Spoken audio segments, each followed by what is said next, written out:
दोस्तों आपके साथ एक बहुत ही इम्पॉर्टेंट वीडियो शेयर कर रही हूँ। जीएसटी पोर्टल पर आए दिन कुछ ना कुछ इम्पॉर्टेंट चेंजेस हो रहे हैं और अभी आप सभी बिजी होंगे अपनी सितंबर 21 की जीएसटीआर 1 एंड 3B फाइल करने में। जीएसटीआर 1 एंड जीएसटीआर 3B जो हमारी सितंबर 21 की है वो बहुत ही इम्पॉर्टेंट है। जैसा कि मैं पहले भी आपके साथ काफ़ी सारी वीडियो शेयर कर चुकी हूँ। फाइनेंशियल ईयर 20-21 की गलतियाँ अगर आप ठीक करना चाहते हैं तो अपनी सितंबर की जीएसटीआर 1 और 3B में ठीक कर सकते हैं। हालांकि आप जीएसटीआर 9 में भी ठीक करते हैं, लेकिन अगर आपका आईटीसी पेंडिंग है तो आईटीसी क्लेम आप अपनी सितंबर 21 के रिटर्न में ही कर पाएंगे। जीएसटीआर 9 में फिर आप आईटीसी क्लेम नहीं कर पाएंगे। तो बहुत ही केयरफुली अपनी सितंबर मंथ की जो 3B है उनकी फाइलिंग कीजिए, जीएसटीआर 1 की फाइलिंग कीजिए। बहुत इंपॉर्टेंट रिटर्न रहती है, इनकी डेट्स को एक्सटेंड ज़रूर होना चाहिए क्योंकि आपके पास ये आखिरी मौका होता है अपनी फाइनेंशियल ईयर 20-21 की गलतियाँ ठीक करने का। लेकिन जैसा कि आप सभी को पता है डेट्स एक्सटेंड तो नहीं होंगी। जीएसटीआर 1 के लिए और जीएसटीआर 3B के लिए जो मंथली फाइलर्स की डेट्स रहती हैं, जीएसटीआर 1 की 11th of next month, GSTR 3B की 20th of next month. Quarterly filers के लिए जो हमारी डेट रहती है क्वार्टर एंड के बाद 13 और जीएसटीआर 3B की 22 और 24, तो वही डेट्स है।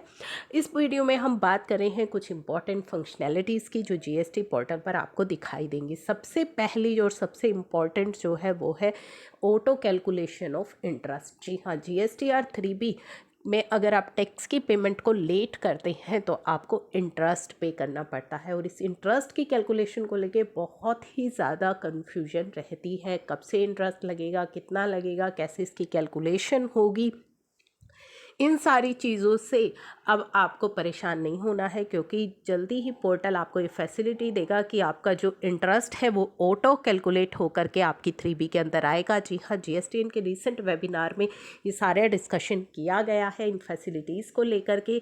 GSTR 3B, GSTR 5 and CMP 08 में ऑटो कैलकुलेट होकर के आएगा आपका इंटरेस्ट। जैसे लेट फीस आपकी लग करके आती है जीएसटीआर 3B में, ऐसे ही आपका इंटरेस्ट भी। साथ ही नेगेटिव लायबिलिटी जिसकी हम काफ़ी लंबे समय से वेट कर रहे हैं वो भी आपको जल्दी ही दिखाई देगी कि 3B के अंदर आप अपनी नेगेटिव लायबिलिटी भी अब एडजस्ट कर पाओगे, शो कर पाओगे। इसके अलावा दोस्तों जो इम्पॉर्टेंट चीज़ें हैं, हालांकि काफ़ी सारी चेंजेस होने हैं पोर्टल पर जो इम्पॉर्टेंट है वो मैं आपको बता रही हूँ। EVC ऑप्शन जो है for companies and LLP in registration module, और इसी के साथ साथ एडिशनल डॉक्यूमेंट अपलोड फंक्शनैलिटी आएगी टैक्स पेयर्स के लिए। एडिशनल डॉक्यूमेंट्स भी अगर आपको अपलोड करने हैं REG 5/19/20 में, and to show uploaded document to BO। तो ये नए चेंजेस हैं जो आपको पोर्टल पर दिखाई देंगे। आउटवर्ड सप्लाई स्टेटमेंट जो आपकी जीएसटीआर 1 है, code optimisation for performance improvement.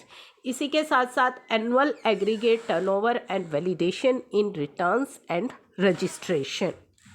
Removal of contact details, जब सर्च टैक्स पेयर का ऑप्शन आपके लिए आया था जिसमें आप किसी भी टैक्स पेयर का GSTN नंबर डाल करके उसके बारे में पूरी डिटेल सर्च कर सकते हैं, वहाँ पे उसका contact number and mail ID भी अवेलेबल होती है, तो आपको उसके रिमूवल का ऑप्शन दिया जाएगा कि रिमूवल ऑफ कॉन्टैक्ट डिटेल्स, जिसमें कि mobile number and email ID आप रिमूव कर पाएंगे सर्च टैक्स पेयर्स में।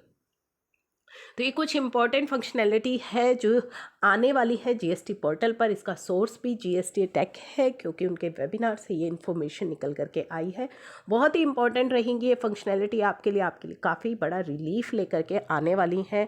तो इन फंक्शनैलिटीज़ की वेट कीजिए, जैसे ही धीरे धीरे पोर्टल पर आती है हम आपके साथ डिस्कस करेंगे। और वही चीज़ इंपॉर्टेंट कि सितंबर मंथ की जो 3B है और जीएसटीआर 1 है उसकी फाइलिंग को बहुत ही केयरफुली कीजिएगा, अपनी रिकंसिलेशन कर लीजिएगा, क्योंकि बाद में आपके लिए फिर काफ़ी प्रॉब्लम हो जाती है जब डेट निकल जाती है। क्योंकि ड्यू डेट तक ही आप ये फाइलिंग करेंगे तभी आप ये अमेंडमेंट्स और आईटीसी क्लेम कर पाएंगे।